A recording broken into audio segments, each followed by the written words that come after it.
بے شک دین اللہ کے نزدیک اسلام ہی ہے، اور اہل کتاب نے جو اپنے پاس علم آ جانے کے بعد اختلاف کیا وہ صرف باہمی حسد و عناد کے باعث تھا، اور جو کوئی اللہ کی آیتوں کا انکار کرے تو بے شک اللہ حساب میں جلدی فرمانے والا ہے۔ اے حبیب، اگر پھر بھی آپ سے جھگڑا کریں تو فرما دیں کہ میں نے اور جس نے بھی میری پیروی کی اپنا روئے نیاز اللہ کے حضور جھکا دیا ہے، اور آپ اہل کتاب اور ان پڑھ لوگوں سے فرما دیں کیا تم بھی اللہ کے حضور جھکتے ہو، یعنی اسلام قبول کرتے ہو؟ پھر اگر وہ فرما برداری اختیار کر لیں تو وہ حقیقتاً ہدایت پا گئے، اور اگر منہ پھیر لیں تو آپ کے ذمے فقط حکم پہنچا دینا ہی ہے، اور اللہ بندوں کو خوب دیکھنے والا ہے۔ یقیناً جو لوگ اللہ کی آیتوں کا انکار کرتے ہیں اور انبیاء کو ناحق قتل کرتے ہیں، اور لوگوں میں سے بھی انہیں قتل کرتے ہیں جو عدل و انصاف کا حکم دیتے ہیں، سو آپ انہیں دردناک عذاب کی خبر سنا دیں۔ یہ وہ لوگ ہیں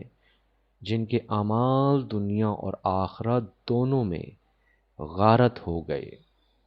اور ان کا کوئی مددگار نہیں ہوگا۔ کیا آپ نے ان لوگوں کو نہیں دیکھا جنہیں علم کتاب میں سے ایک حصہ دیا گیا؟ وہ کتاب الہی کی طرف بلائے جاتے ہیں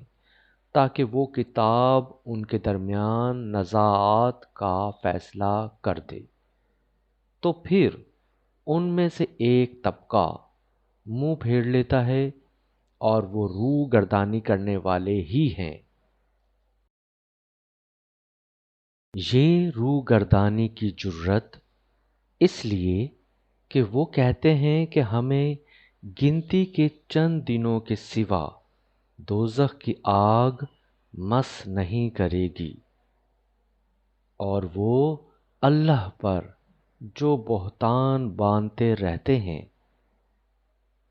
اس نے ان کو اپنے دین کے بارے میں فریب میں مبتلا کر دیا ہے۔ سو کیا حال ہوگا جب ہم ان کو اس دن جس کی بپا ہونے میں کوئی شک نہیں جمع کریں گے، اور جس جان نے جو کچھ بھی اعمال میں سے کمایا ہوگا اسے اس کا پورا پورا بدلہ دیا جائے گا، اور ان پر کوئی ظلم نہیں کیا جائے گا۔ اے حبیب، یوں عرض کیجئے، اے اللہ سلطنت کے مالک، تو جسے چاہے سلطنت عطا فرما دے اور جس سے چاہے سلطنت چھین لے، اور تو جسے چاہے عزت عطا فرما دے